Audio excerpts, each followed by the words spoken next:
Bueno, bienvenidos y bienvenidas nuevamente. Vamos a continuar con la segunda parte de la clase de hoy, que como les había comentado la semana pasada, es una clase larga porque necesitamos en realidad eh, terminar con la parte teórica y iniciar la planificación del microtaller que va a ser el segundo trabajo práctico que van a entregar en parejas. Con lo cual, por esa razón, esta clase se hizo un poco larga. No nos quedan muchas clases, la última va a ser el 25 de julio, y con lo cual el tiempo nos corre.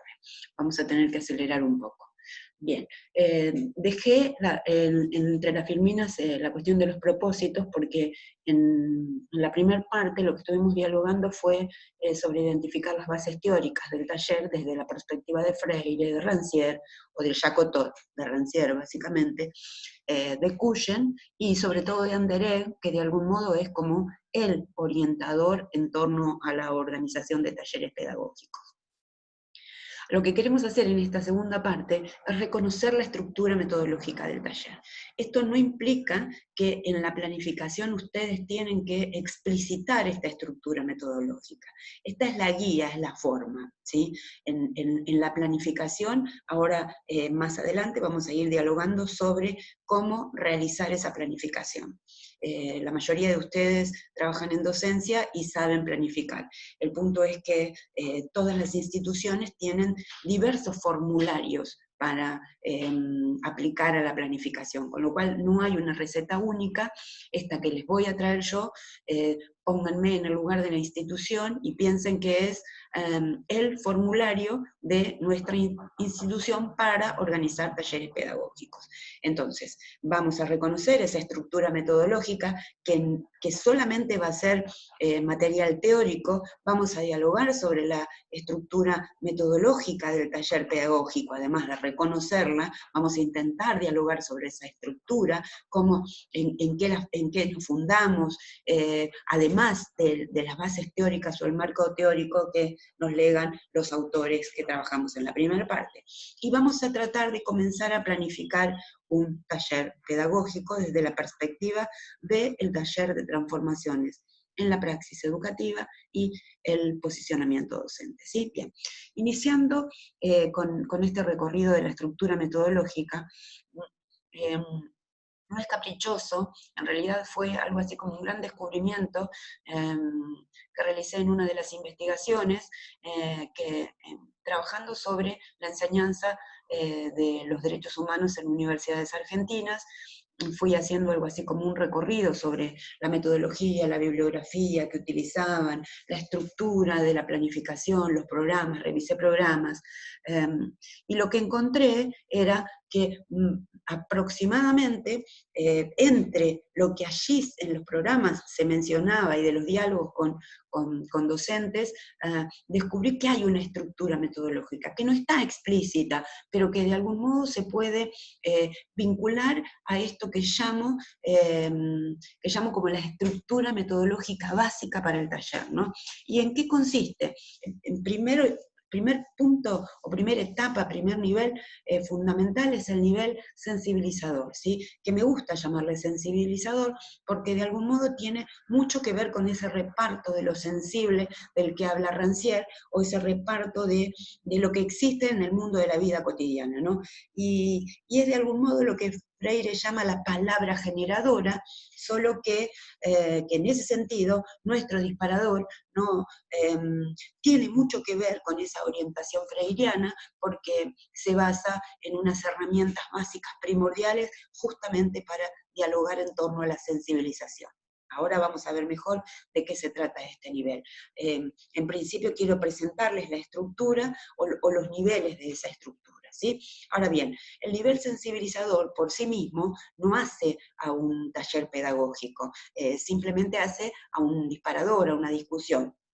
para que se transforme en un taller pedagógico, es necesario articular ese nivel disparador con las bibliografías y con la teoría. Y por eso, a la segunda etapa, me gusta llamarla nivel teorizador. Si ustedes quieren, lo que tenemos es una estructura dialéctica, ¿sí? en esta metodología, porque partimos de un disparador, que podríamos pensarlo como afirmación, ¿sí? De ahí lo articulamos con su contrario, que sería, ya no sería la afirmación, sino la negación, ¿sí? O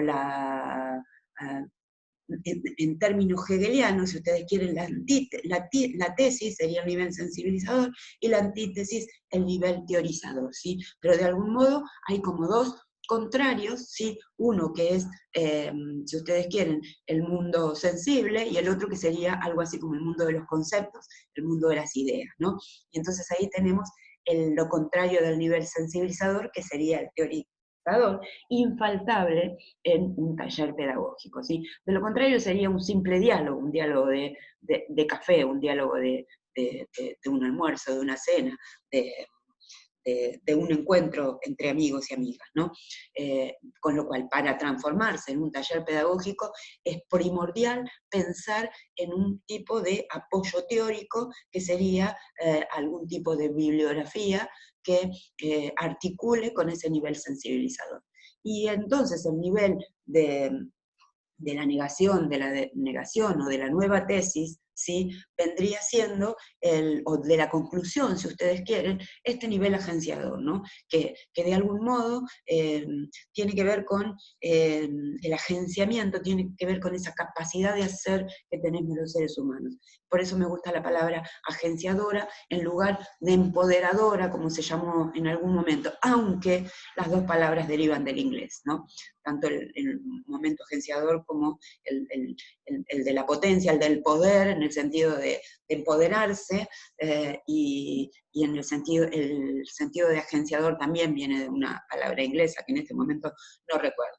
Pero me parece que es como más adecuado, porque lo que nos indica no es una capacidad de transformarnos directamente, como sería esta cuestión del empoderamiento, del empoderarnos, sino que de alguna manera lo que hace es ponernos en el lugar de nuestros propios agenciadores y nuestras propias agenciadoras. Es decir, nos pone en un lugar más activo, ¿sí? ¿Y cómo nos pondríamos supuestamente activos, activas, participativos, participativas? Es decir, el nivel agenciador de algún modo es activo y participativo, y es replicador porque busca que se multiplique en la estrategia, ¿sí? En ese sentido es también multiplicador.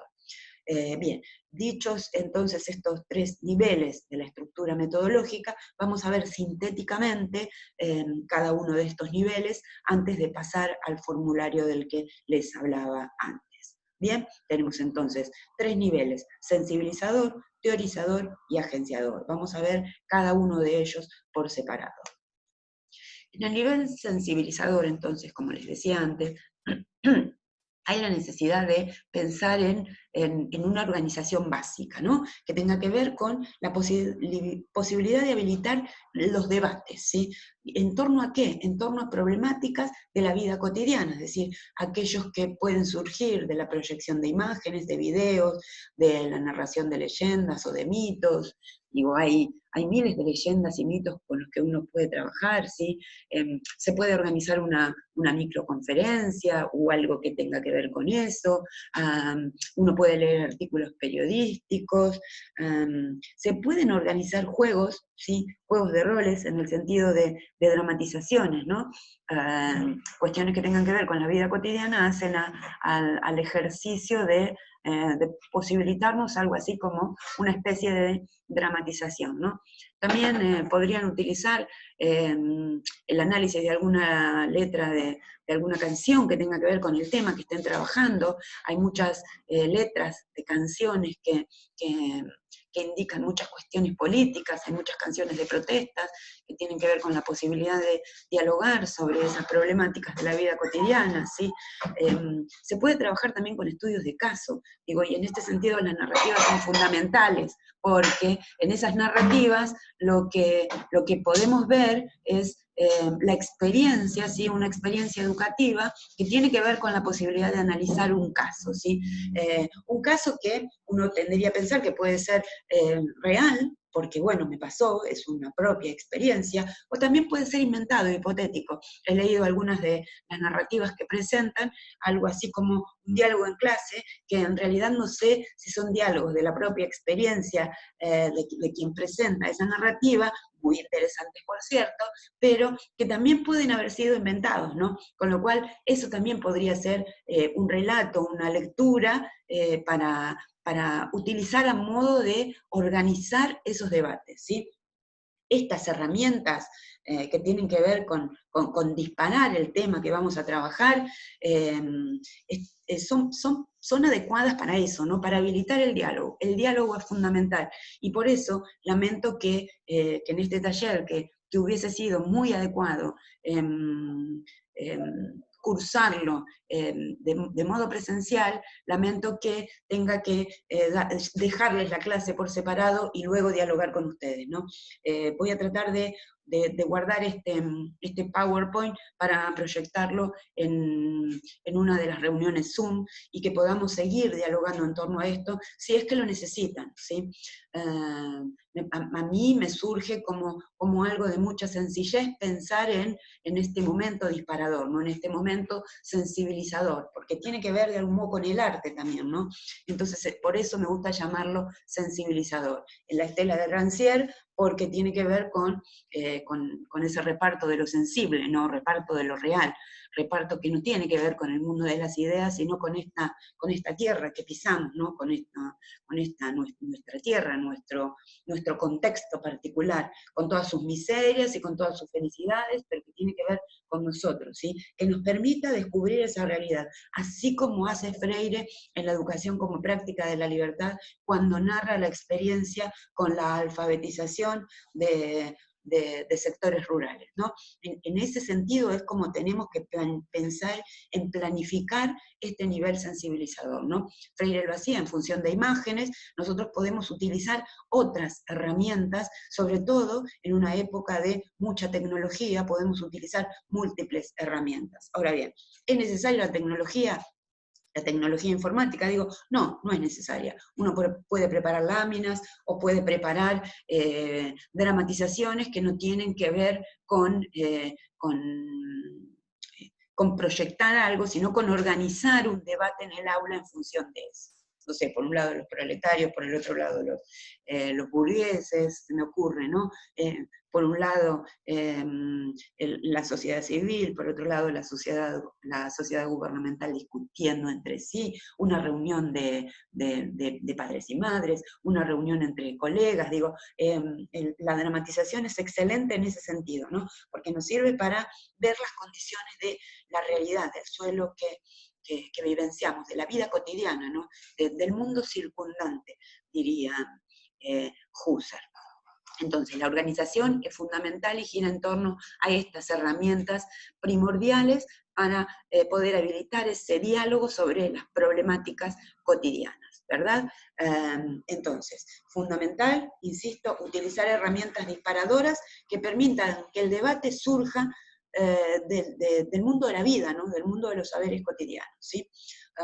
También podemos hablar de movimientos en lugar de hablar de estructura o de niveles o de etapas, ¿no? ¿Por qué hablan los movimientos? Porque esto es móvil y flexible. Entonces, en ese sentido, estaríamos frente a un movimiento o giro sensibilizador, ¿sí? Del mundo sensible, que busca representar problemáticas de la vida cotidiana. Insisto con esto, el vínculo tiene que ser para poder reconocer eso que nos pasa, ¿no? Para poder reconocer nuestra realidad y para que ese reconocimiento de la realidad nos permita dialogar en torno a ese mundo de la vida cotidiana o a ese mundo circundante. ¿Sí? Entonces, otro modo de caracterizar este movimiento es la noción de visibilización. En lugar de sensibilizar, uno podría utilizar la palabra visibilizar, ¿no? Visibilizar es hacer cosas para poner algo que permanecía oculto, ¿sí? Y nosotros los ponemos a la vista. Si ustedes quieren, es como iluminar la cosa para que alguien la vea, ¿sí? Algo que no habíamos visto antes y ahora lo estamos viendo en función de esta herramienta disparadora, ¿no? Entonces, el nivel sensibilizador también puede ser llamado nivel visibilizador, ¿no? De la visibilización, de poner algo a la vista, algo que estaba ahí oculto. Y que suele suceder que en cuestiones de ética o de política, estas cuestiones estén ocultas, ¿no? De algún modo, per se, el estilo enciclopédico de la formación docente hasta hace muy poco tiempo, e incluso hoy podríamos decir que existe mucha formación de tipo enciclopédica que de algún modo obtura la posibilidad de visibilizar la realidad. Y por eso digo que este nivel sensibilizador creo que es el más importante de todos. Primero porque es el que habilita el diálogo, y segundo porque es el que trata de mostrar esa realidad, ¿no? De mostrar esa vida cotidiana. Vida cotidiana que todos conocemos, pero que de algún modo a veces permanece oculta ante esos procesos de subjetivación enciclopédica por los cuales fuimos transitando nuestras trayectorias escolares, ¿sí? Y cuando me refiero a trayectorias escolares, me refiero también a la formación del profesorado, ¿no? Bien, entonces, un momento fundamental o un movimiento fundamental es el nivel de la tesis, que es el nivel sensibilizador, ¿sí? O el nivel de eh, de la posibilidad de dialogar en torno a nuestras subjetivaciones, ¿no? Se pueden acompañar el trabajo de visibilización de cualquier problema mediante recursos o estrategias didácticas disparadoras del trabajo reflexivo. Es decir, este trabajo reflexivo amerita el diálogo. En un taller pedagógico, el diálogo, la circulación de la palabra tiene que estar presente desde el inicio. Es decir, no vale que se presente alguien y que nos diga, bueno, vamos a trabajar en un taller pedagógico. No. ¿Sí? Lo importante es que fluya primero el diálogo, ¿sí? Es decir, acá el orden de los factores altera el producto. Es decir, no queremos partir en un taller pedagógico de un orden explicador, porque el orden explicador embrutece desde la perspectiva del Jacotot de Rancière, ¿no? Entonces, como queremos partir de la posibilidad de pensar la igualdad de las inteligencias, para construir algo así como un movimiento emancipador, entonces el orden de los factores altera el producto. No, no es adecuado organizar un taller pedagógico en el que alguien diga de lo que vamos a hablar, ¿no? Lo primordial es eso, lo primordial es poder tener esa herramienta disparadora al principio, ¿sí? Que se habilite el diálogo, y por eso el último nivel es algo así como incierto, ¿sí? Hay una incertidumbre ahí porque no sabemos en qué va a terminar, aunque nosotros vamos a, de algún modo, a dirigir ese diálogo para tratar de que el diálogo incluya esos contenidos que queremos trabajar, ¿verdad? No para derrotarlo o coartarlo, sino para que cuando el diálogo se pierde de los contenidos que queremos trabajar, vamos a tratar de traerlo de nuevo al camino de ese contenido. Entonces, nivel fundamental de la estructura metodológica es este nivel sensibilizador o disparador en términos freirianos, o de la palabra generadora, si ustedes quieren. En este caso, incluso podría ser una lluvia de ideas, y eso sería un momento sensibilizador, es decir, una lluvia de ideas o una lluvia de palabras en las que circulen alguna serie de palabras claves con las que queremos trabajar. No sé, la política, lo político, la ideología, lo que se les ocurra, ¿no? Lo que se les ocurra trabajar, la ética, la moral, no sé. El contenido lo van a elegir ustedes, pero digo, lo fundamental es que partan de este nivel sensibilizador, ¿sí? Vamos a ver después cómo lo vamos a ir organizando en términos del formulario. Bien, dejamos a un lado este nivel sensibilizador y vamos a pasar entonces al segundo nivel teorizador. Importantísimo, aunque el anterior es importante, este segundo nivel, el teorizador, es primordial en términos de que el taller no se transforme en una reunión de café. que son muy interesantes, pero que de algún modo, pero que en las cuales no suele haber este recorte de la teoría que nosotros vamos a oponer a ese nivel sensibilizador. Es decir, partimos de la organización de un diálogo a partir de una herramienta disparadora, pero inmediatamente vamos a trabajar con material bibliográfico, ¿sí? Es decir, este nivel es el estudio específico del contenido temático, estudio en términos de lo bibliográfico, de lo conceptual. Acá tienen que ir apareciendo los conceptos, ¿sí? Por eso está diferenciado del movimiento anterior, diferenciado en términos de análisis, ¿no? Pero en el momento de la práctica, esto es inseparable, esto va y viene, ¿no? Entre los niveles se van entrecruzando, ¿no? Son como dinámicos, hay una dinámica propia ahí. Entonces, en el nivel teorizador vamos a trabajar el estudio específico del contenido temático, y por eso lo llamamos de este modo, ¿sí? Nivel teorizador. El nivel anterior se organiza con el propósito de abordar la teoría, ¿sí? Vamos a abrir la puerta para abordar la teoría en el sensibilizador. Acá vamos a abordar la teoría, vamos a cruzarla con ese momento de la vida cotidiana. Entonces, lo que vamos a tratar es de habilitar el contenido temático, al reconocer que la política y la ética, por ejemplo, ¿no? Estoy poniendo un ejemplo de contenidos, son temas del mundo de la vida, son temas de la cotidianidad, y en ese sentido es necesario trabajarlos. Y aunque se trabajen en niveles educativos diversos, uno puede ir ajustando la terminología a las palabras y utilizar la estructura metodológica de todas maneras, ¿sí?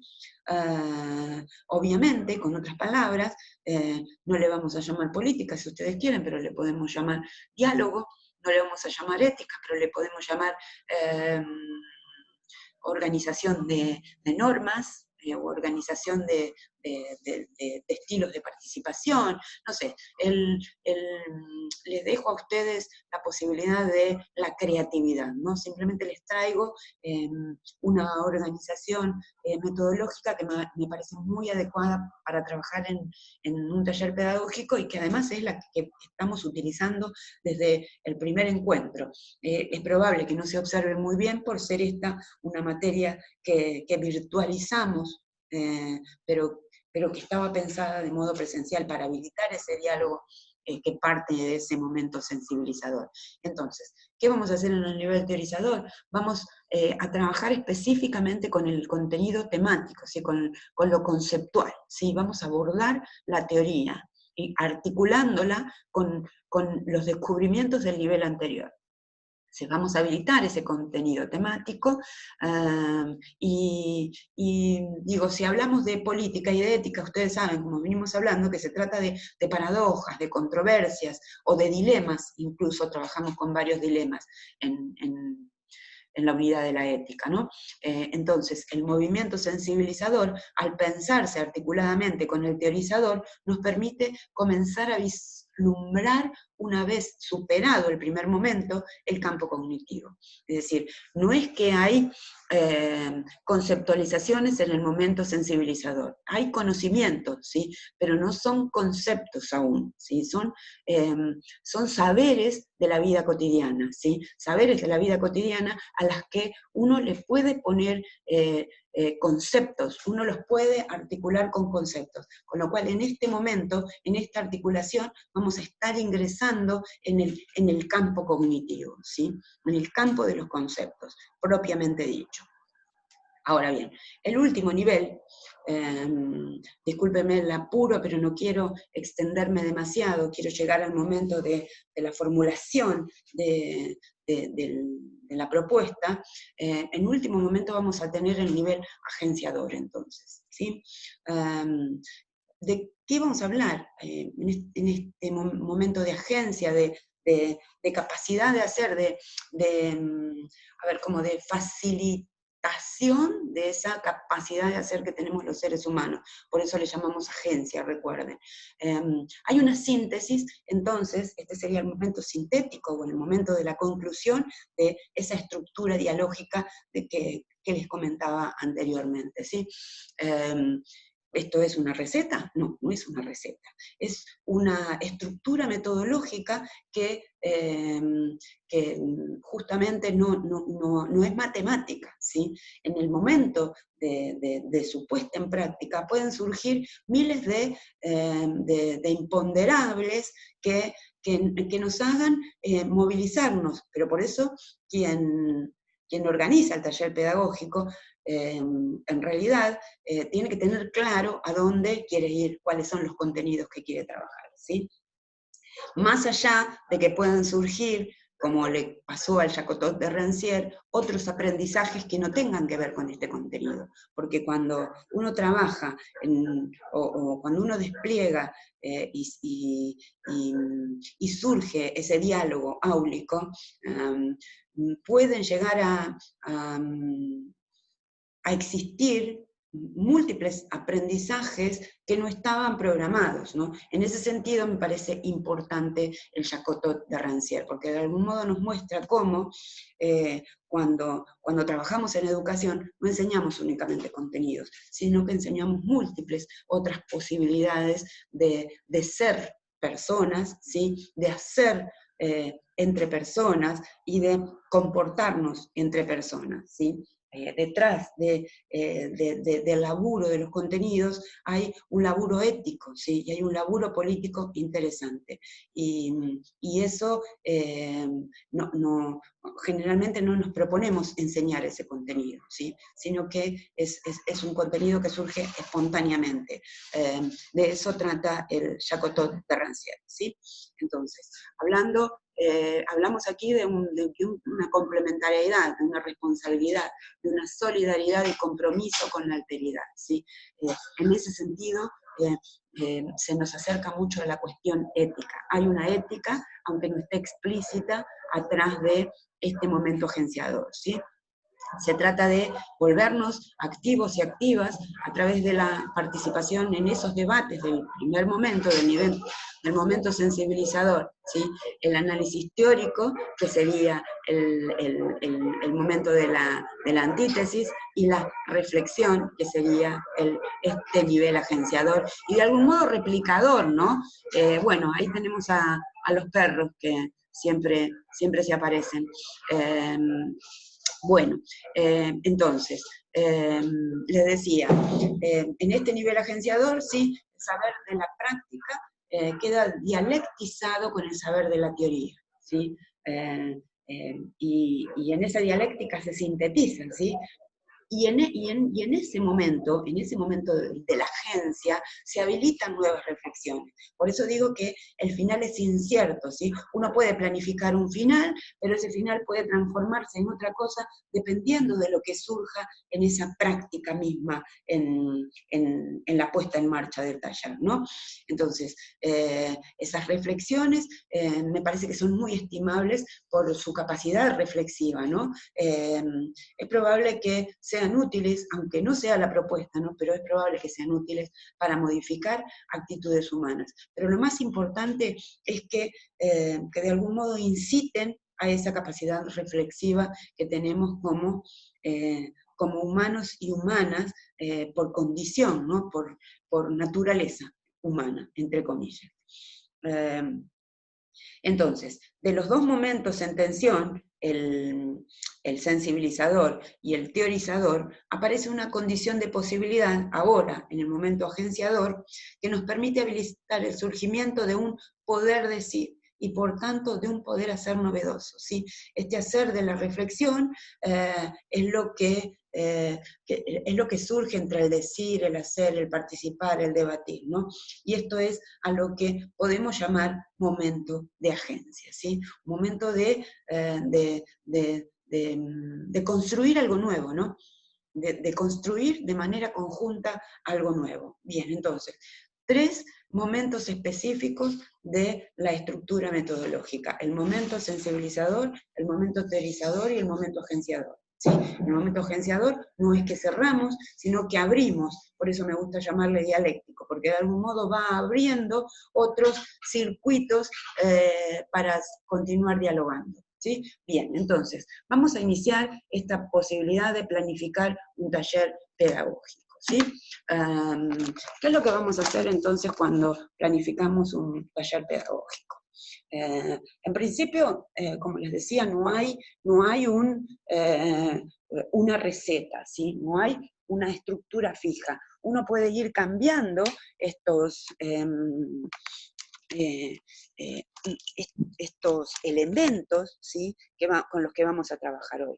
Pero a mí me parece que para planificar un taller pedagógico, y vieron que en todas las presentaciones trato de ponerles los propósitos. ¿Qué es un propósito en términos de planificación pedagógica? No es un objetivo, es parecido al objetivo, pero no es un objetivo. Esto para que lo tengan en cuenta aquellas personas que constantemente trabajan con planificaciones, ¿sí?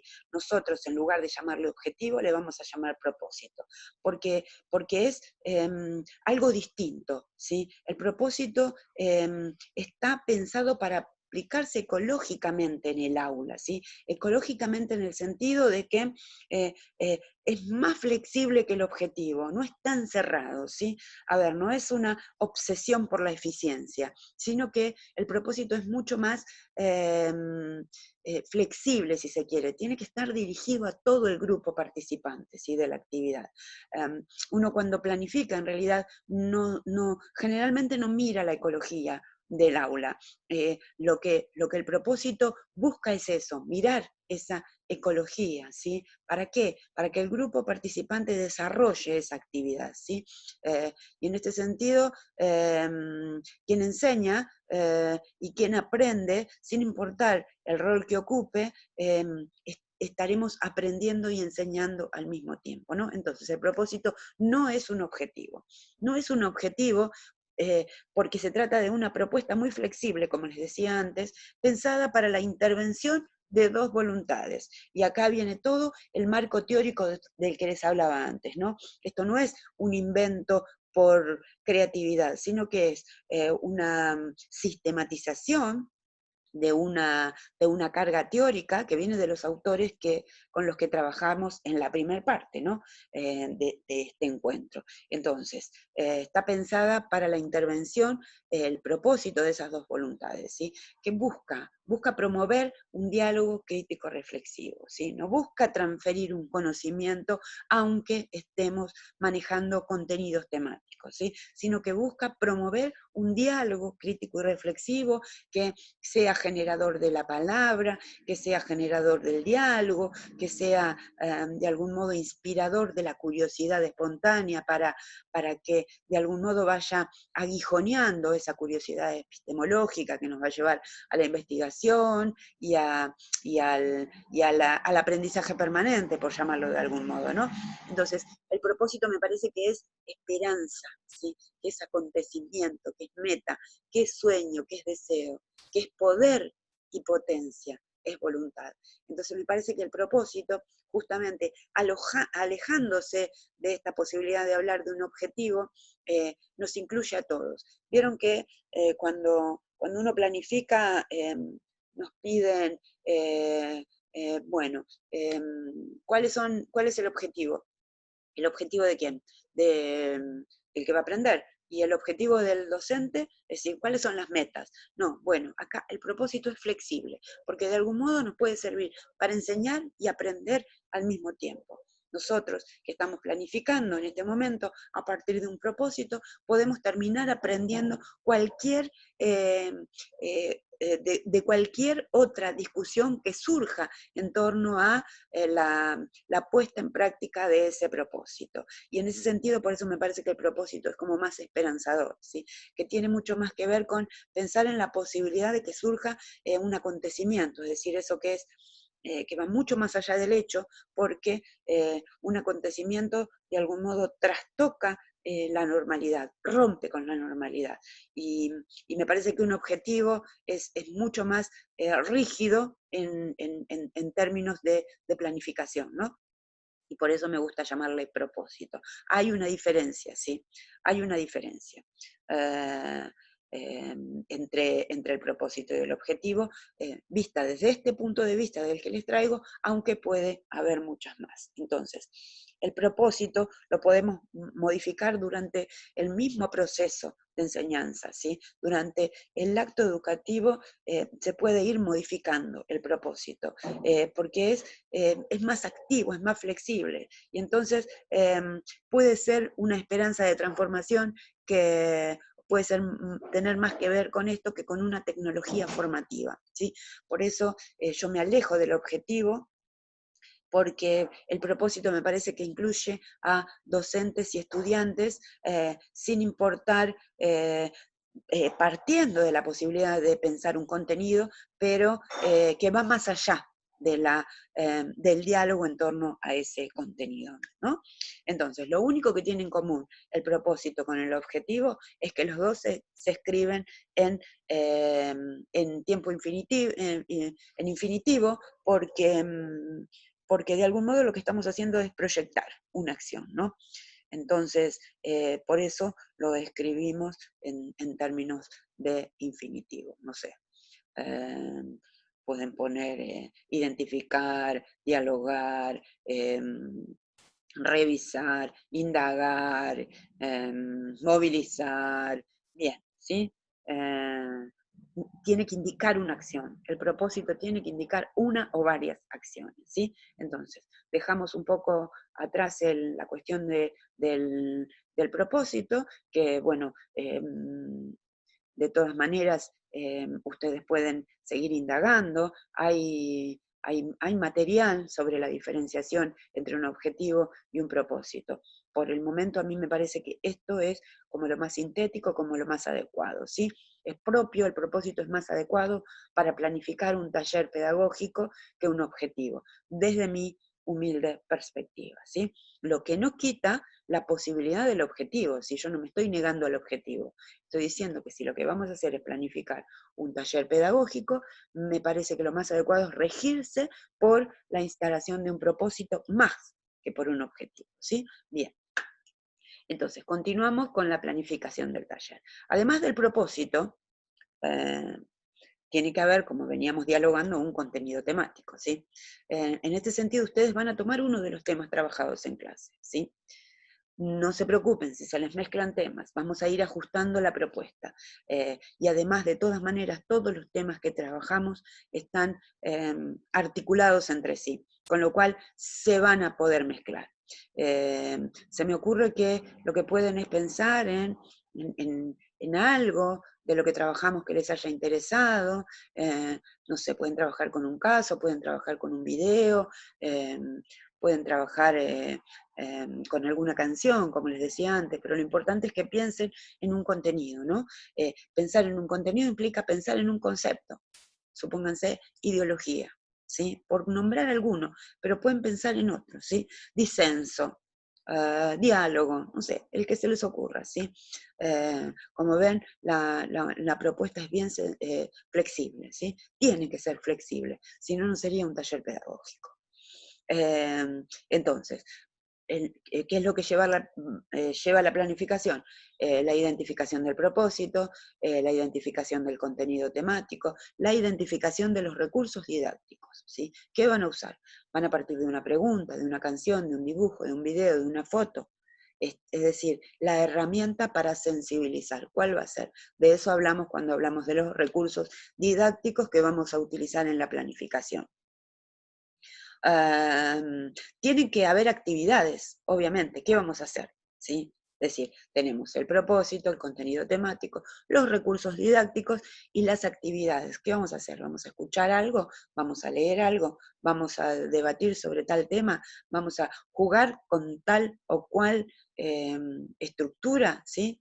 Acá recuerden que vamos a articular los dos niveles, ¿sí? Por eso podemos utilizar, además de un diálogo o de escuchar una canción, la posibilidad de hacerlo conjuntamente con el material teórico. Recuerden que les decía que la estructura metodológica la desagregamos únicamente con fines analíticos, ¿sí? Pero en la práctica se mezclan y solapan. Esto es importante y por eso cuando estén programando las actividades, se van a dar cuenta que se le mezcla lo sensibilizador con lo teorizador, ¿sí?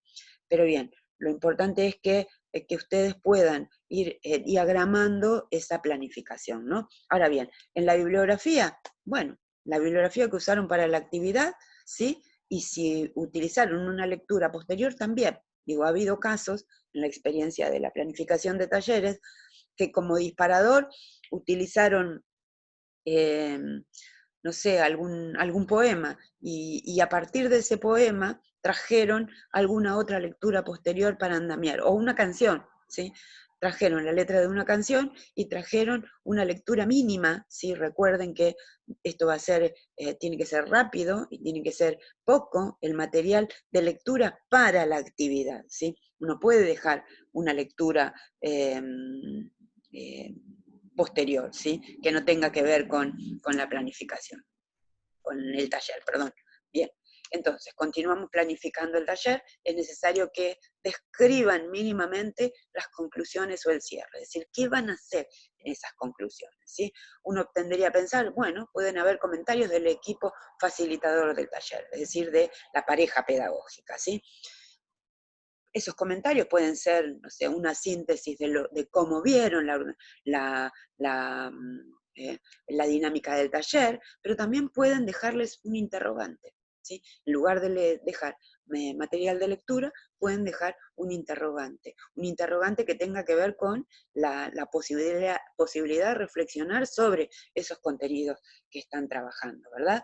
Y entonces en las conclusiones o cierres pueden dejar unos comentarios finales, pueden dejar también un interrogante, pero lo importante es que resulte que eso que dejen al final resulte útil como estrategia de enseñanza, ¿sí? Como poder de enseñar, que es de lo que estamos hablando, y que aporte estrategias para movilizar el deseo de aprender.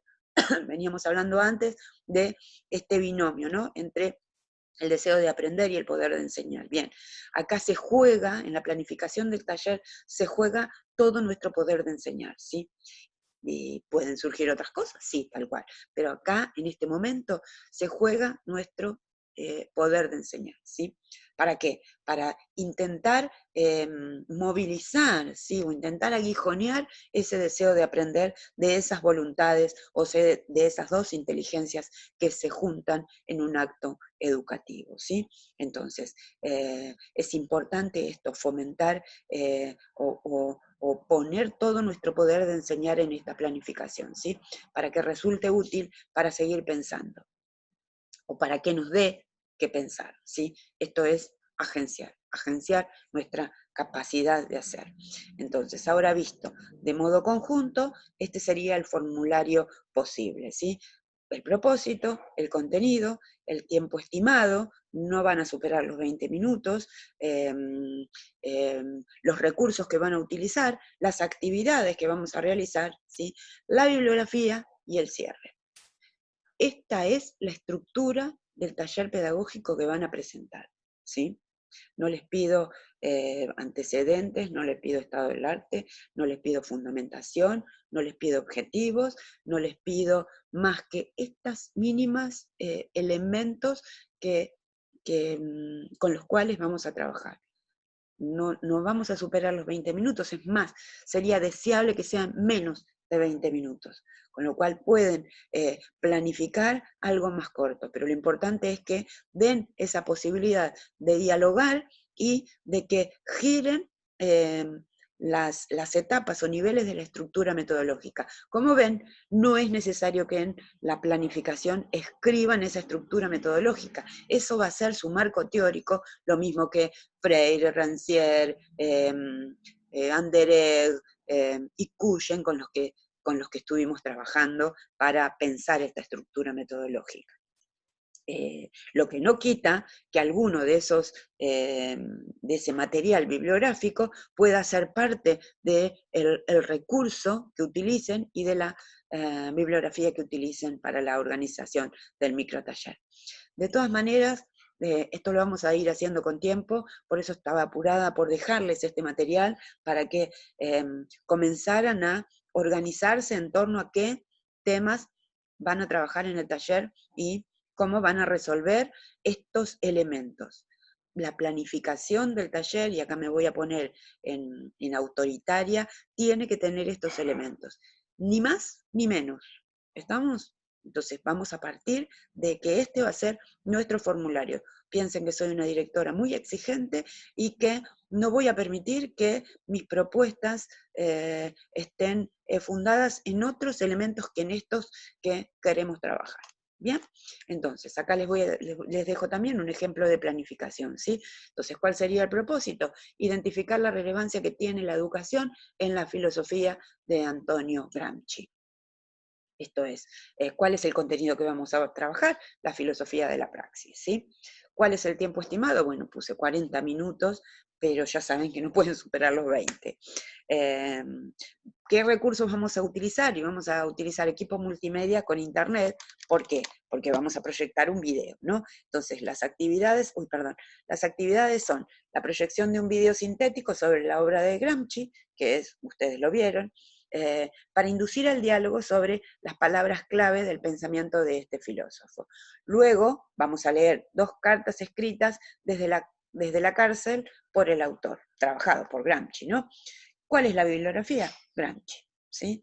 Cartas de la cárcel, Buenos Aires, Nueva Visión, dejan bien identificado la bibliografía que van a utilizar. Y en el cierre, bueno, nada. ¿Cuál es el principal fundamento entonces que tiene? No puedo leerlo porque justo tengo algo ahí que me impide leer lo que dice, pero me imagino que lo importante es que tiene que ver las enseñanzas de Gramsci con respecto a la educación, ¿no? Pero bueno, dejo una pregunta a modo de agenciamiento, ¿sí? No sé cómo va a resultar, ¿sí? Solamente planifiqué. Una vez que empiece a trabajar con esta planificación, veremos si se suceden algunos otros acontecimientos que me obliguen a cambiar de perspectiva, que me obliguen a no leer las 2 cartas, sino que sea necesario leer una, que no me alcance el tiempo para leer una carta y lea media, ¿sí? Pero lo importante es que esté bien identificado ese momento sensibilizador, el momento teorizador y el momento agenciador, que sería la pregunta final, ¿sí? Acá les dejo entonces también un ejemplo de planificación. Recuerden no superar eh, estos elementos, ¿sí? Ni tampoco quedarse sin haber redactado ninguno. Es decir, propósito, contenido, tiempo estimado, recursos, actividades, bibliografía y algo para el cierre, ¿sí? Aunque el cierre pueda modificarse en el momento en el que haya que cerrar. ¿Bien? Entonces, hasta acá llegamos. Recuerden, solamente traigo ideas, nada más que ideas. ¿Para qué? Para pensar alternativas renovadoras de nuestra práctica educativa desde una filosofía de la praxis, ¿sí? Filosofía de la praxis que tiene mucho que ver con la organización de talleres pedagógicos. Entonces, aunque se los voy a dejar para otra oportunidad, la lectura, me parece interesante que puedan pensar cuál es el enigma de la enseñanza, ¿sí? ¿Qué es lo que hace que ese ejercicio del poder de enseñar de algún modo vaya organizando el proceso de aprendizaje o la habilitación de ese deseo de aprender? Hay un enigma en la enseñanza. Es más, cuando uno trabaja con teorías del aprendizaje o con filosofía de la educación, uno advierte que la mayoría de los autores y autoras con las que trabajamos se asombran de la cantidad de cosas que podemos aprender aún desde una perspectiva muy enciclopédica, ¿no? Y entonces hay un enigma detrás de la enseñanza, ¿sí? Hay cosas que uno enseña sin proponérselas y me parece que eso es enigmático, ¿sí? Les traigo ideas, insisto en esto, ¿sí? Les traigo ideas para que organicen su propia práctica educativa y sobre todo para que se posicionen políticamente, ¿sí? En términos de la clase, ¿sí? Es decir, hay algo que tiene que ver con la praxis educativa y con el posicionamiento docente, que es lo que estamos trabajando en este taller. Para eso les traigo ideas, nada más que ideas, ¿sí? Entonces, y como cierre, ¿cuál es el enigma de la enseñanza? ¿Mm? ¿Qué pensarían? Bien, ya saben que siempre les dejo una pregunta. Bueno, buena semana para todos, todas y todes.